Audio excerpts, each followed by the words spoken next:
Pemirsa, kita awali News on the Spot dengan laporan langsung dari gedung DPR RI bersama Tezar Aditya terkait dengan Mahkamah Kehormatan Dewan yang akan memutuskan kasus dugaan pencatutan nama Presiden yang diduga dilakukan oleh Ketua DPR Setia Novanto saat berbincang dengan pengusaha Riza Halid dan Direktur Utama PT Freeport Maruf Samsudin. Ya, kita akan langsung tanyakan kepada Tezar. Tezar, kita tahu bahwa nanti akan dimulai rapat putusan terkait dengan kasus Pak Peminta Saham ini pada pukul 13. Apakah kemudian putusan itu juga akan disampaikan pada hari ini? Ya, Gan, benar sekali bahwa memang dalam rapat internal sebelumnya anggota MKD ini bersepakat akhirnya tidak memanggil Riza Halid lagi untuk ketiga kalinya, dan juga memang sebelumnya juga DPR gagal untuk mendapatkan bukti rekaman asli yang saat ini sudah dimiliki Kejagung.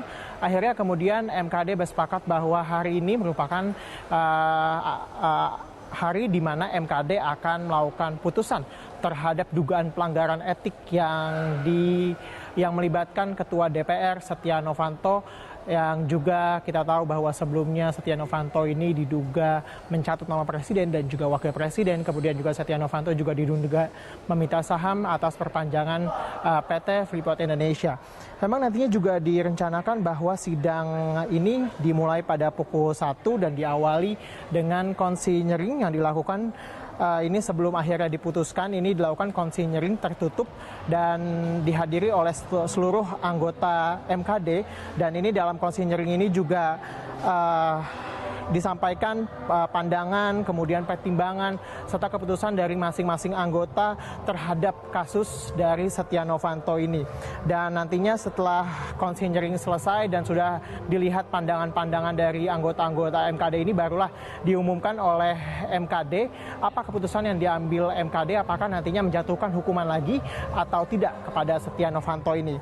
Dan memang kita melihat bahwa sebelumnya juga diketahui bahwa nantinya dalam keputusan ini adalah hasil musyawarat mufakat, kemudian juga atas keputusan-keputusan pandangan-pandangan yang tidak dapat diakomodasi kemudian akan menjadi dissenting opinion.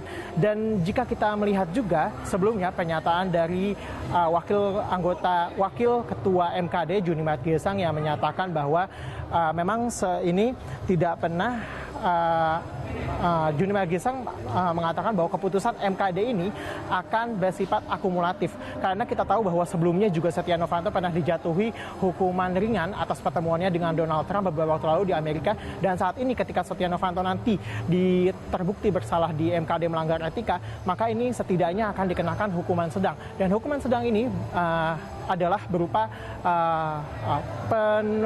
pengunduran dirinya dari jabatan sebagai Ketua DPR. Namun menurut Surahman Hidayat yang merupakan Ketua MKD yang menyatakan bahwa tidak serta-merta bahwa keputusan MKD ini bersifat akumulatif, ada juga tentunya harus memperhatikan pertimbangan-pertimbangan lain yang ada dalam persidangan.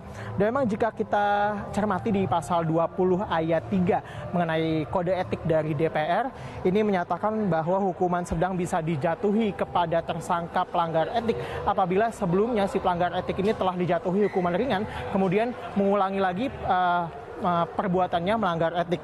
Dan ini juga tadi kami sempat mewawancarai dari Fahri Hamzah yang menyatakan bahwa agak sulit Setnov ini akan dijatuhi hukuman karena yang pertama bukti yang asli saja tidak pernah dihadirkan di dalam persidangan di MKD, dan yang kedua ini adalah kasusnya sudah simpang siur saat ini, sudah kemana-mana karena kita tahu bahwa ini ditangani Kejagung juga, kemudian juga ada pelaporan lainnya dari anggota MKD yang kemudian melaporkan anggota MKD karena dinilai tidak independen.